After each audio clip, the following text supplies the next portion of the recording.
Al-Bukhari narrated in his Sahih on the authority of Al-Muzayib that when death approached Abu Talib, the Prophet, peace and blessings be upon him, entered upon him, and Abu Jahl was with him.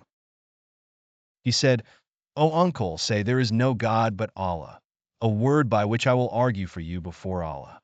Abu Jahl and Abdullah bin Abi Umayyah said, "O Abu Talib, are you turning away from the religion of Abdul Muttalib?" They continued talking until the last thing he said to them was, "On the religion of Abdul Muttalib." The Prophet said, "I will surely ask forgiveness for you as long as I am not forbidden from doing so." Then the following verse was revealed. It is not for the Prophet and those who have believed to ask forgiveness for the polytheists, even if they were relatives, after it has become clear to them that they are companions of hellfire. And the following verse was revealed. Indeed, you Muhammad, guide not whom you like, but Allah guides whom He wills. And He is most knowing of the rightly guided.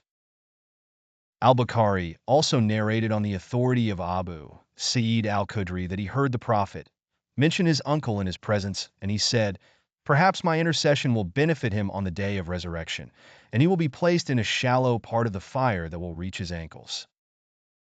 Abu Talib died, and about 2 or 3 months after his death, the mother of the believers Khadijah, may God be pleased with her, died, and she was 65 years old.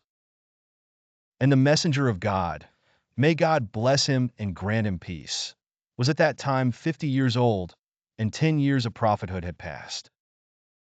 This year was called the Year of Sadness.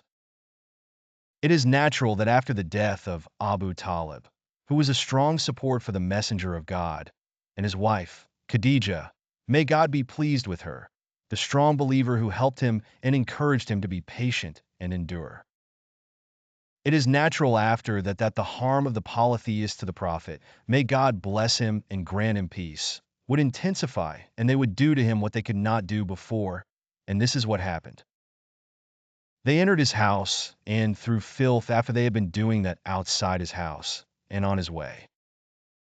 Their harm to the Prophet, peace and blessings be upon him, continued, and the Prophet, peace and blessings be upon him, continued his call, not fearing the blame of anyone for the sake of God. He went to the people of Taif and called them. So what happened?